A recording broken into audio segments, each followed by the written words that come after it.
Thanks for coming, everybody. Really appreciate it. This will be a little bit of a different twist on research and education. I'd like to introduce the two panelists and myself, starting to my right with Matt Greenfield. Matt is managing partner of Rethink Education, a venture capital firm focused on education technology. Matt received his BA and MA and PhD in English from Yale University, where he won 5 academic prizes and fellowships from the Mellon and Whiting Foundations and served as on the editorial board at the Yale Journal of Law and the Humanities. He taught at Bowdoin College and served as the committee of overseeing admissions, taught at CUNY City University of New York, served on a college curriculum committee, helped launch an interdisciplinary learning community program for first-year students, and taught in a teacher preparation program. Matt also taught graduate classes in literature and teachers for New York City public schools. Matt's a really interesting guy on this panel because he straddles both the world of venture capital and academia, and there are very few people like you, and so I thought it would be appropriate to put you on this panel as well. To Matt's right is Todd Hitchcock. Todd serves as the COO, or Chief Operating Officer of Pearson Eminet. He provides strategic and operational leadership to Pearson's business units, groups situated in Toronto, Orlando, and Chicago. He directly oversees marketing, recruitment, and student services for all 3 locations. We also work with Todd in our ASU Online program in that capacity. He's worked in education technology for over 20 years, held a number of leadership roles in the United States and Canada, including technology officer for a large suburban school district. He was director of account management at eCollege after Pearson bought eCollege, a vice president of global services at Florida Virtual High Schools, and serves on the board of directors of the USDLA, the United States Distance Learning Association, and has served 2 separate terms on the board of directors of the International Association for K-12 Online Learning, INACOL, standards organization in Washington, D.C. Todd's a tremendous advocate for education improvement using technologies, and he's one of the real working professionals who really understands both the academic side at Pearson and also the technology side as well from the business side. I'm Lupul Gupta. I'm at ASU. I manage a newly formed lab called the Action Lab, and we're developing this lab as the first dedicated lab at ASU to look specifically at learning efficacy in a different way, learning efficacy and research focused specifically on very deep learning analytics and learning science embedded within our courses that we've had on ASU Online for the past 8 years. So we've got a rich set of data to look at and a lot of research ahead of us. I also come from the private sector as well, so I've started a number of companies. I was the original founding CEO of Blackboard. I worked for Moodle and Moodle Rooms, worked for ETS, and so I've sort of had the private sector experience, and now I'm coming from the academic side. I've been at ASU for 6 months, and the research lab is something that led me to this panel and some of the issues that we're gonna discuss today. So Matt and Todd are come at this from 2 perspectives. One from an investor perspective, Todd from one of the largest, if not the largest, organization in the world serving education, and he's been involved in numerous acquisitions and the execution of a lot of technology programs in schools. What I wanted to start with is a series of questions to you guys. And I wanted to start from sort of the reality in the marketplace today. And when you think about where we are in the marketplace, last year, $1.5 billion invested in education technology, roughly about $12.6 billion over the last 6 years. And when I look at the adoption rate and what's been happening in this marketplace, and if you listen to what Bill Gates said, STEM education is relatively flat. The ratio on successful to unsuccessful companies, still remains relatively, retrospect in terms of where we are with this industry. And so one of the things that I really want to expose here is and by the way, he said it a couple times in terms of what's really working in technology and what's really not working in technology. So what I'd like to do is use a real life scenario today, and we've heard all about personalized learning and adaptive learning. So I want to start with using that as a real specific example.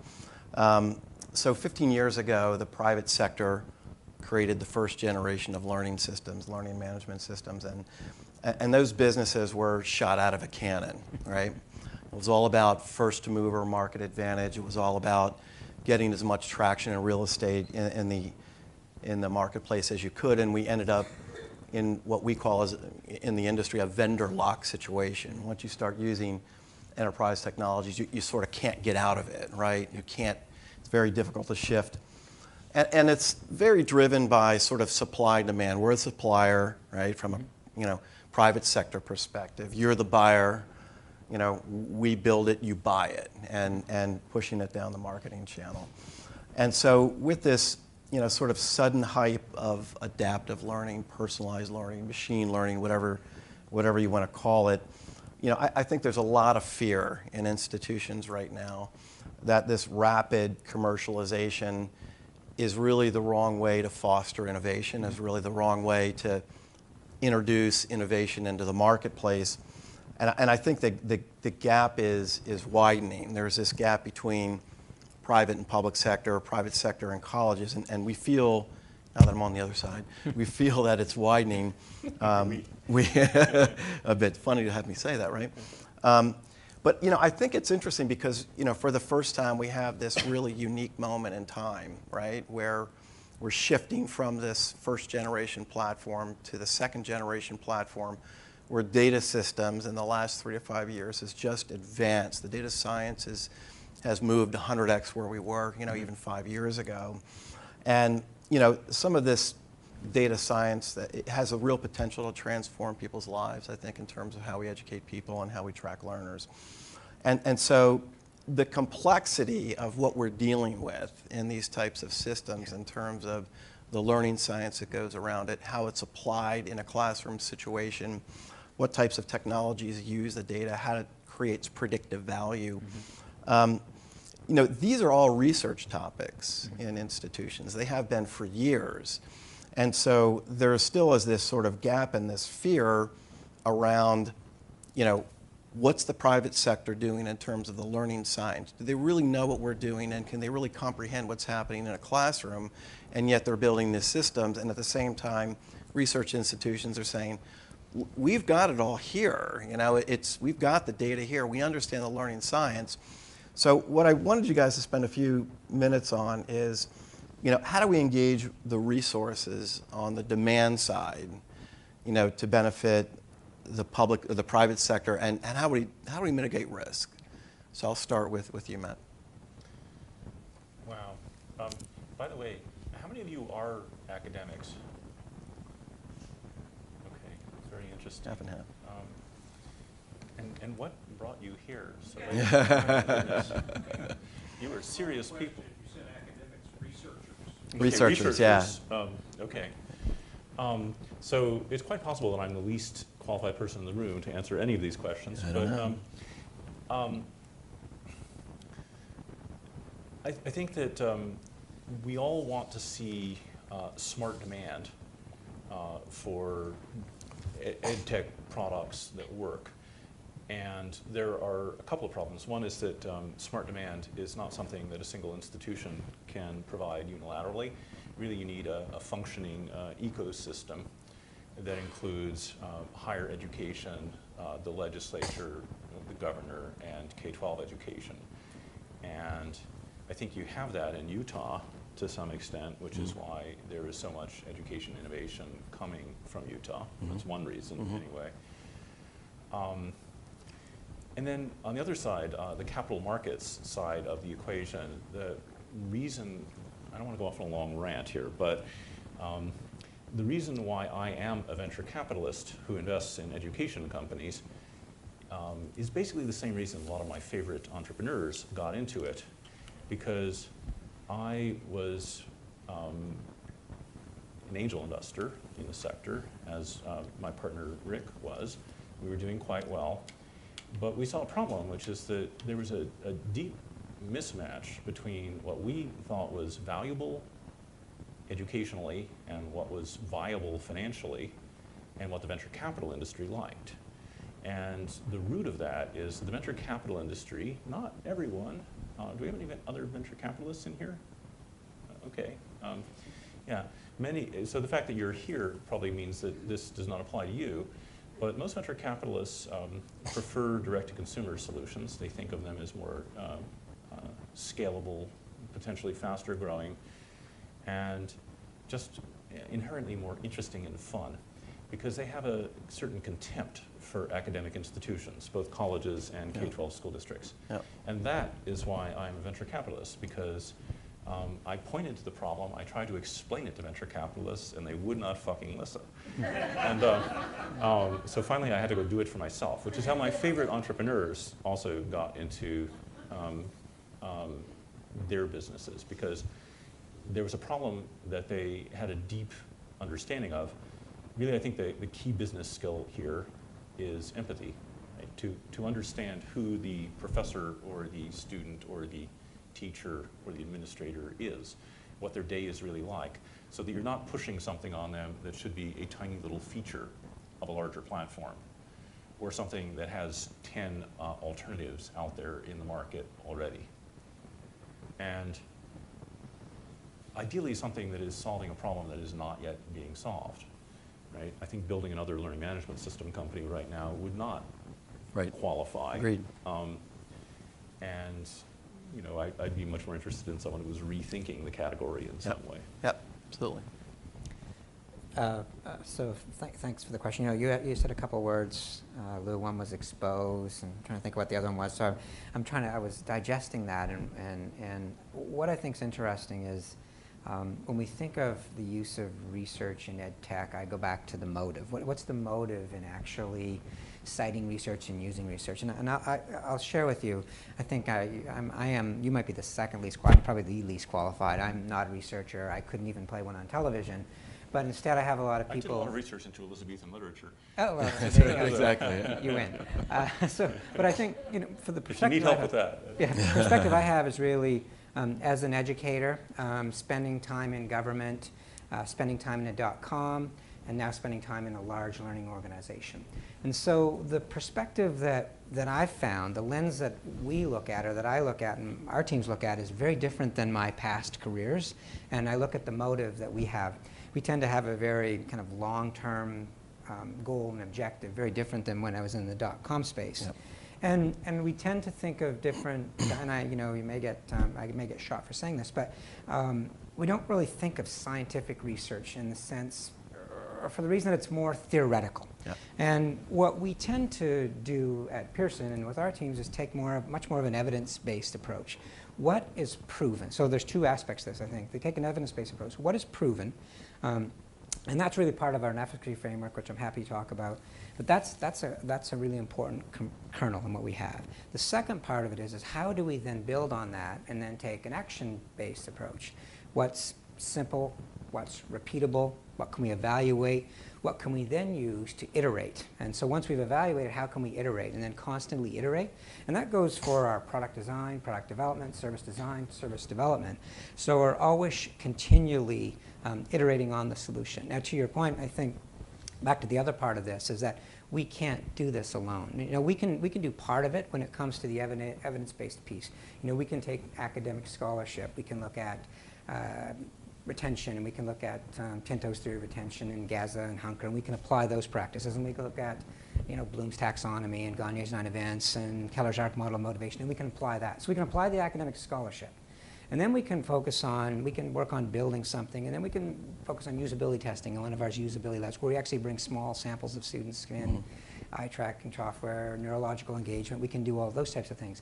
But where it really becomes more valuable is when we can work with, like, some of the partnerships that we have with ASU, where we can actually bring academics into the discussion and their students into the discussion, and almost co-collaborate in the actual design. Because otherwise, even as much as we're able to do, if you're not engaging the faculty and students consistently, you're still in somewhat of a silo. So I think the public-private partnership is really key when we look at whatever that next generation, as you called it, whatever that learning engine, learning environment is. And I think that's when I go back to the motive. You know, I see a lot of research, and you'll read about this product, we did some research on this or this, and I wonder, is that replicable? You know, was it done in a lab, and does it scale? Mm-hmm. So I think we take a kind of a much different approach, thinking it from a long-term perspective. So were there examples, like when you talked about co-create, were there examples at Pearson that you guys actually co-created something with an institution? So usually the co-creation happens in its feedback loops rather than the actual. So if you think about it, we have designers, developers, psychometricians, and all of those folks. Usually it's a feedback loop where we will work on designing.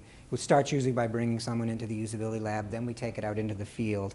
We create those feedback loops with the faculty, with the students, and that's the process that we use. And again, so keep in mind that this is not for a product that we're launching at full scale. This would be like an MVP, what we call a minimum viable product, where we're releasing early stage, maybe an alpha prior to a beta. So we use that approach to be able to the design and development prior to taking it to market. So, and again, we have a luxury of being able to do that because in essence, you know, we're not thinking end of month. Or when I was in the .com, in some cases you're thinking, you know, end of quarter. We're not really thinking end of month or end of year. We're thinking of, you know, the long tail of we make this investment now, and how will that product or service pay back over a longer period of time. Got it. So talk to us about the process in evaluating companies, both from a venture capital perspective as well, Todd, as a potential acquisition per se, not necessarily from a build to the ground up per se. Can you talk to us a little bit about the process of how deeply you look at diligence within the research effort, depending upon what type of business that you're looking at, how you engage in that, in other words? So we want to see a respect for existing research on how people learn. And that doesn't necessarily, we definitely aren't looking for rigorous trials with randomized control groups for a fledgling product that is evolving rapidly. But in many cases, there are certain basic principles of pedagogy and instructional design that you can see instantly have been violated by a particular product. And so that was a big, I was talking about the importance of irritation as a motivation. When we were launching our fund, basically we decided to become a fund in 2011. We did our first closing in July 2012. It took a while to get to that first closing. 2011 was the year of the MOOC. And so people kept asking us, so which are you in, Coursera or Udacity? Oh, you're not in either, really, but you're an education fund, right? I guess, I guess we have to go to the West Coast to really see the cutting edge. And it was irritating to us. I mean, a lot of venture capitalists and entrepreneurs, like Sebastian Thrun himself, were talking about MOOCs as replacements for universities. Both Sebastian Thrun and John Doerr seemed to feel that in a decade there would be only 10 universities in the world, and that the MOOCs would replace them. And they didn't see that the MOOCs were in fact a replacement for textbooks or courseware. And they were a replacement where each course was designed with a couple of $100,000, which is actually a relatively small amount for designing a textbook, by people who might be Stanford or Princeton professors, but who appear to know nothing about instructional design, based on a fundamental premise that streaming video, because it is new, is always the best medium, even when you're talking about, say, a list of coding commands, which would be nice to actually see in text form. And they appeared completely innocent of any of the substantial and serious studies of how to design a good interactive learning product. So that was irritating and frustrating to us.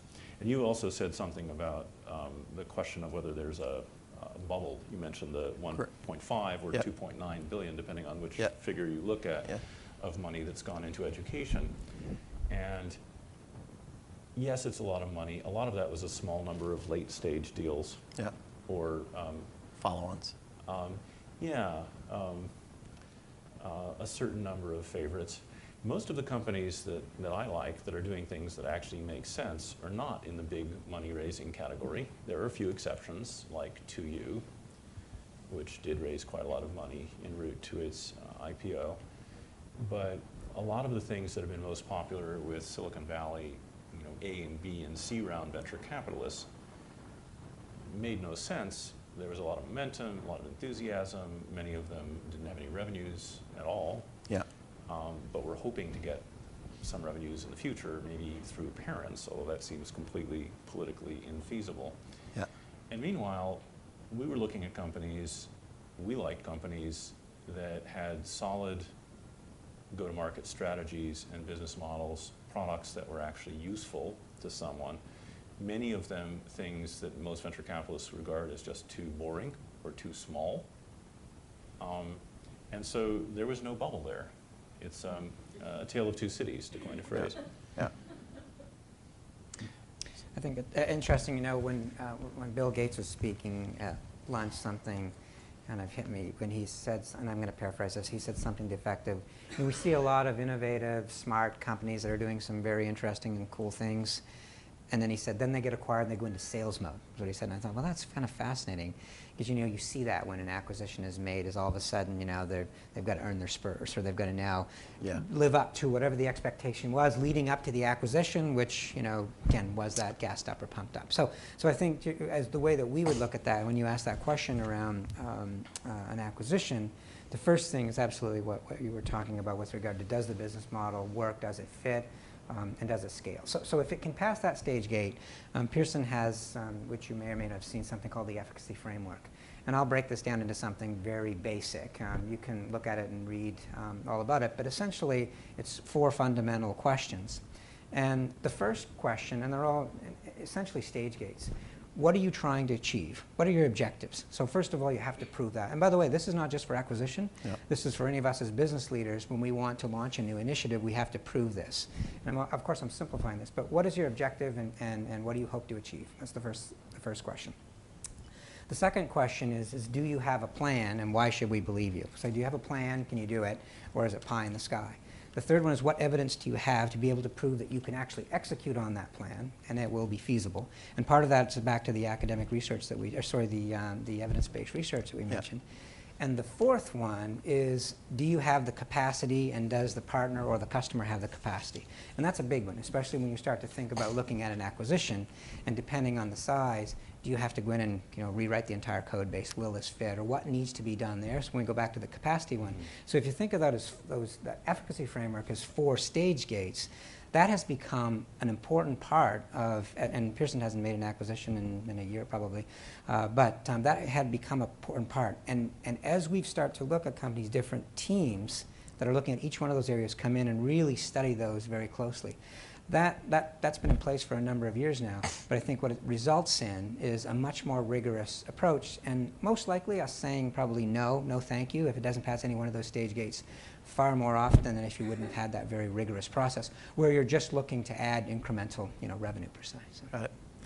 So when I got to ASU, there was a lot of consternation about private sector companies coming in across the board. And this is not necessarily just learning technologies, it's other technologies as well. And they'll do a pilot with ASU and we'll test a product.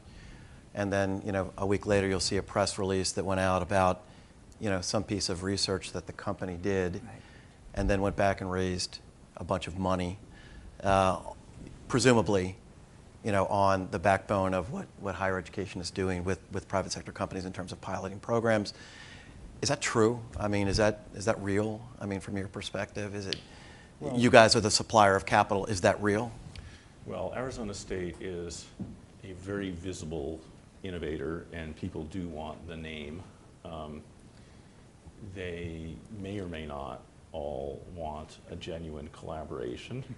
Some of them complain that Arizona State is a little too keenly aware of its marquee status as an early adopter. Yeah. And will drive a hard bargain on price, which is, entirely ASU's prerogative. No whining, right? It's a market. There's a lot of whining. Yeah. I don't know. I mean, I guess it sounds like you're talking about Newton, among I'm not other naming companies. names. Okay, you're not naming names, but I am. You can name all the names you want. I'm not naming names. There are a lot of studies of efficacy, particularly around adaptive learning. To paraphrase someone, I think it might have been Hermann Goering, although there's some dispute about this. When I hear the phrase adaptive learning, I reach for my revolver. And I'm overstating a little bit, but I've spent a lot of time with providers of adaptive learning products, and getting them to explain what they mean by adaptive is like trying to nail Jell-O to a wall. Yeah. It's very annoying because they just keep ducking and diving, and they talk about trials. A lot of discussion of the research that came out of Carnegie Mellon, and then you look at that research and you realize, oh, that was a test in which a textbook was pitted against something online. Okay, online is better. We knew that already. There was a meta-study from the Department of Education that came out in 2010 that said that blended learning was the best, but that in general, online learning seemed to be superior to traditional classroom instruction. I mean, obviously, there are different ways you can improve each, but also online products are gathering more data and are being improved at a much more rapid rate than anything offline. But that doesn't tell you anything about the particular product in question or the methods. It would be a little bit more interesting if we started pitting these supposed adaptive learning products against each other. But these products do not understand concepts. They do not understand natural language. So in what sense could they possibly be adaptive, right? They understand that you got this question right and this question wrong. Maybe if you take a lot of time to create your own taxonomies, and you know that a question one has answer A as a distractor of this kind, and answer B is a distractor of this other kind, then you could bring the rigor of SAT question design to the design of homework questions. But I don't see in what sense, a lot of purveyors of adaptive learning products talk about learning styles. I, again, am not an expert on the science of how people learn, but I do my best. And I have read Daniel Willingham's book, and I've read John Hattie's take on John Willingham's book. And I know that there is zero evidence that people have learning styles that are associated with the multiple intelligences identified. Yeah. So I believe that there are learning styles, but we have not yet mapped them. We're not gathering the right kind of data. So there's just a lot of lying about what these products can do. And I think it's destructive, right? An immense amount of capital has been burned. Capital of venture capitalists, capital of the Gates Foundation, and many others. And when you press and pin them down, you finally find out, oh, we have a product that allows you to create branching pathways through the subject matter. That is not a magical algorithm. That is a conditional statement. Any programming language has it, has that capacity. It's just not magical, and we just don't know. I think that the amount of money that has gone into these things, and in the octopus ink that has obscured the fact that basically we're talking about courseware platforms. Yeah. What are the features one really wants in a courseware platform? I'm not sure that the branching pathways thing is a bad thing, but there are probably a lot of other things that are much more important, like the ability, for example, to use it offline, which I think that company bought by Qualcomm had built into their product, right. But most right. Courseware packages haven't. There are a lot of things that are just more important, that are very practical. And so what we're talking about is not only a lot of deceitful boasting and big claims, but also, and squandering of capital, but also a failure to focus on the things that actually move the needle, and a failure of empathy, basically. What is the actual experience of the student using this thing, of the professor? Yep. Yeah, I go back to motive, and I think there's three different categories you talked about there. I think there was the VC, someone like the Gates Foundation, and someone like a learning company like us, or McGraw, Cengage, whomever it may be, who's making an acquisition. And I think we all look at it through a different lens. And again, hypothetical here. I think from the VC's perspective, obviously I think you do a very good job in being able to design, to be able to evaluate whether making your investment is going to lead to something that is efficacious. Say, for example, when you talk about VC dollars being burned, I'd say, well, too bad. You know, they should have really done, instead of taking this white paper, this one research study and saying, wow, this does everything, you've got to dig a little bit deeper. Whereas I think we are the exact opposite, is we want to dig and grind and dig and grind and dig and grind. And then we may find... Some of you. I've talked to Pearson people, a lot of Pearson people who don't know who John Hattie is. Yeah, but I don't know. Which is a bit of a problem for a company focused on efficacy. Yeah, and again, there's different teams, of course, but I think we take a look at it very differently. Whereas Gates, for example, I think is interesting in the sense that they are making many bets to try, my sense is, they're making many bets, and I almost think that they're running experiments. So rather to fund $1 million here to say, we're going to give you this $1 million, you have to prove this is efficacious. They're making many, many bets. So I think it's a spectrum of who the stakeholder is and how they're actually using that, you know, single white paper or whatever that kind of research initiative might be. So I think that's, you have to look at it through multiple lenses, I guess, is the way I would answer that. Yeah, there's nothing wrong with what the Gates Foundation is doing, and they're trying to bring a new level of rigor to this discussion. But I'm just not sure that the, quote, adaptive learning, unquote, courseware platforms are necessarily where the real innovation is happening. So you know, I think it may be a bit of a distraction. Got it. So, tough question for you guys, and this is not, I don't mean to be controversial in this, but I think it's interesting to hear how your decisions are made based on what level of diligence, rigor is made, or what types of deep dive into the R&D and the science behind those investments that you make. So choice between a company might be later stage, and this is just a single binary question here, company that's, you know, early stage, got a lot of market share, real path to profitability, you know, may not have done as much R&D as company B, not profitable, significant R&D, a lot of potential in the marketplace, research and institutional involvement behind it. Who wins? Certainly the best company does not always win. I was an investor in my first venture capital career before I was an English professor in a company called Wellfleet, which was the main competitor to Cisco. And for many years, Wellfleet had a better router product, and I think in many ways a better management team. They were just a little bit behind, and they never caught up.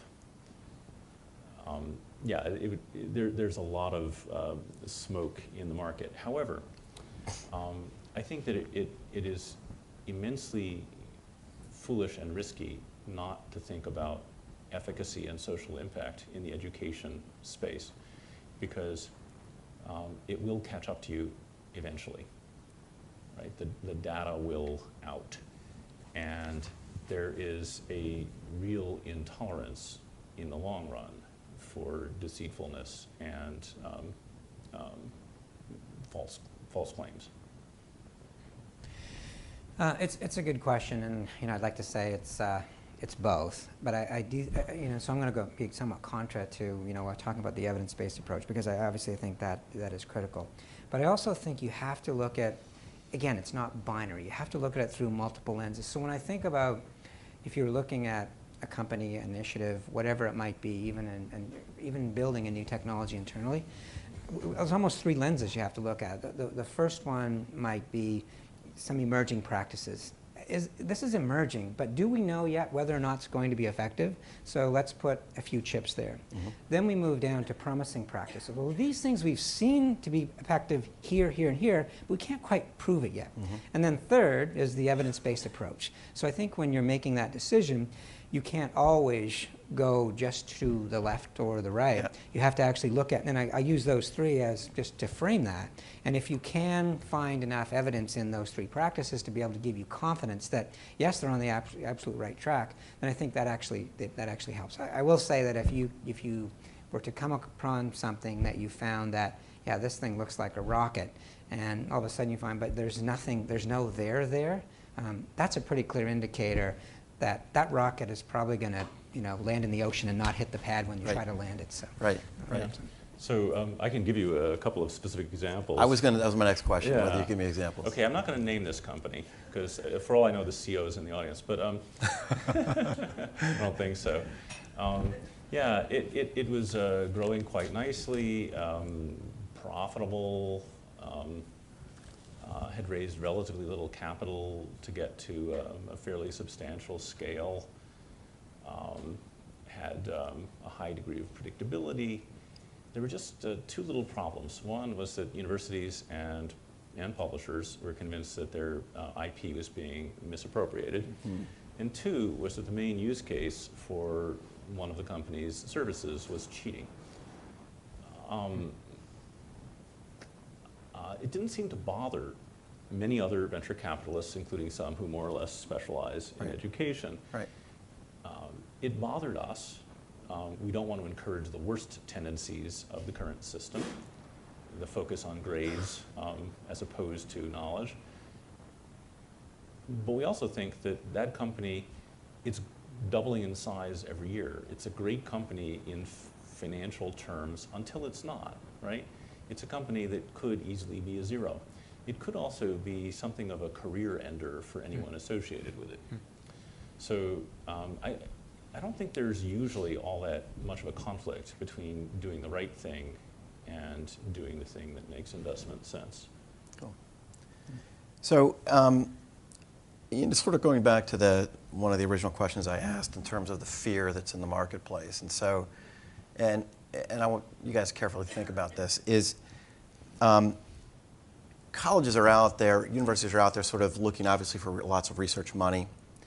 A lot of it is to do good research and to create good R&D, but I think what I'm sensing in the marketplace after having gone to a number of research conferences where the constant theme of bridging this gap comes up, and are we missing the boat? There's capital out there. Is the private sector market still going to continue to own it in critical times like this?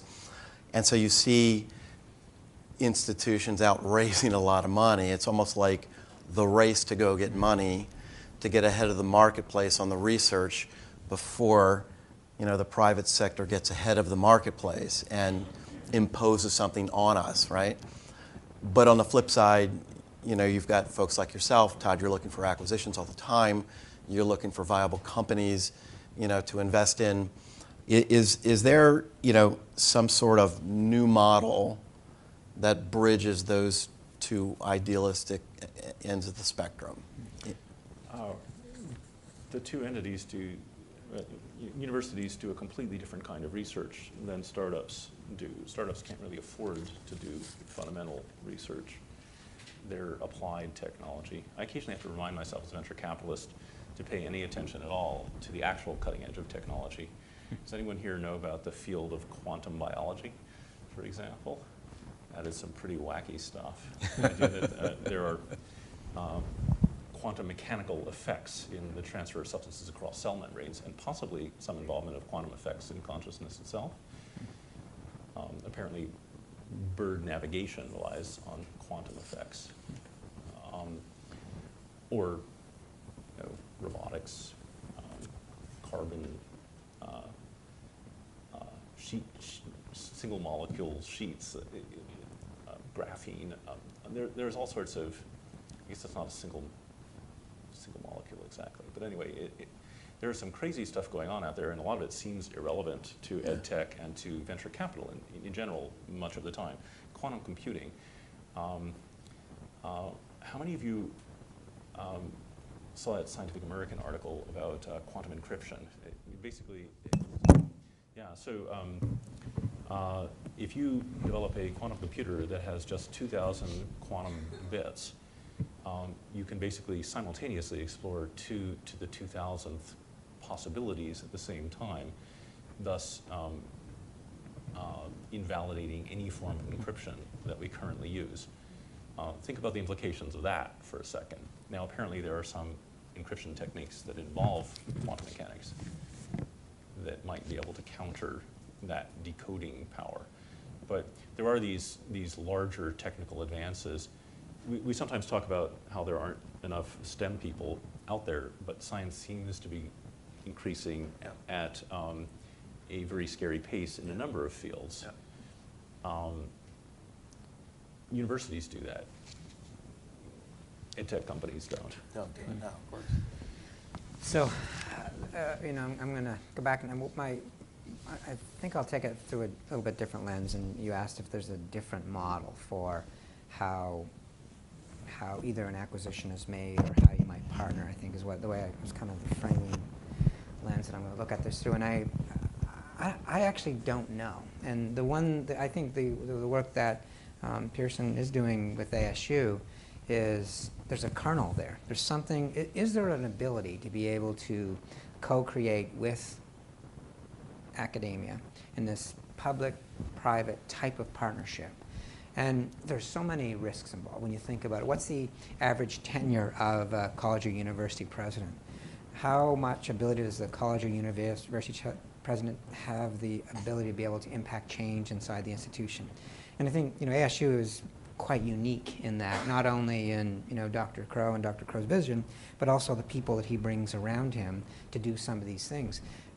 It's like Google. It is like Google. Yeah. It's different, and so I think there's hope. There's a possibility to be able to figure that out, but there's still a lot of issues that are. I think you have to be willing to roll up your sleeves and go into the field and try some things without knowing all the answers, because we don't necessarily know who will own the IP. If we create something great, who will own the IP? How will we share that? How would we take it to market? Right. So I think there's the opportunity, because we've got, to your point, we've got, you know, some of the, as Dr. Crow said earlier today, we've got some of the most brilliant, talented people sitting on campus, and where we don't have the ability to be able to commercialize some of the best opportunities that we potentially have. So I do believe there's hope to be able to do that, but I also think it's going to require a change in operational management and leadership that we don't have in our traditional universities.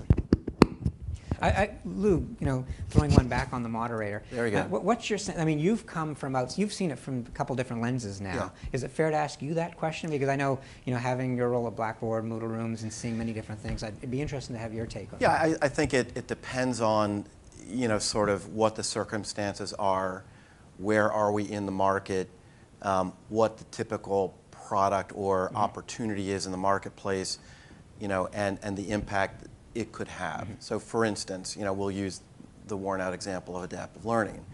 I would see, for instance, you know, maybe it's a DARPA model, you know, or maybe it's a government intervention model with a university and a private sector organization.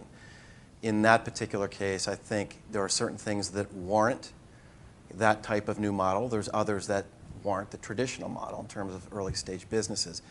I just think the reason I started with the adaptive learning environment is because it is high stakes, you know, and the truth is there are probably people in the DoD or in DARPA now that have already got solutions to stuff 10 years ago, you know.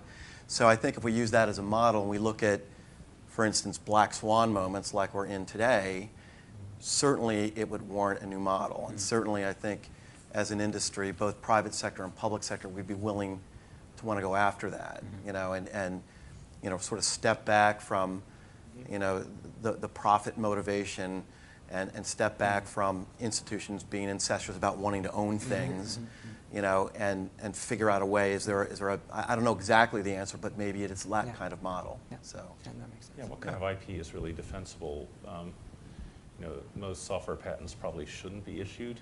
The patent has never made any difference in the EdTech area. Blackboard used one briefly to inhibit competition, and then the patent went away, right? Yeah, exactly. So I think the real question is not whether universities should be worried about collaborating with for-profits and having something stolen from them, but how do we get the kind of research productivity that we saw in Bell Labs, in Xerox PARC?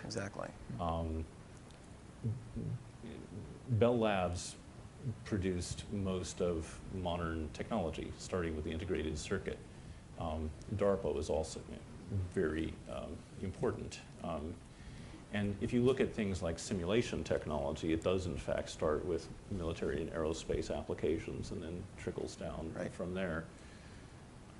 I don't think anyone should be afraid of that. I think that technology, one lesson of Bell Labs, I know people who work there, and I also read that fantastic book, The Idea Factory, about it. A couple of things. One was that it was genuinely interdisciplinary, right? You have a mechanic and a theoretical physicist and a materials scientist and a mathematician all inhabiting the same space and brainstorming and trying things. Two was practical constraints, right? Literally, you know, the sharks are chewing on the cables. How do we why are they doing that, and how do we stop them? Some practical problem would motivate the next scientific advance, because there were constant real-world problems that they were being asked to solve. We have a little under 5 minutes left, and I thought if anyone had any questions or comments from the audience, perhaps you'd want to share them. Yes?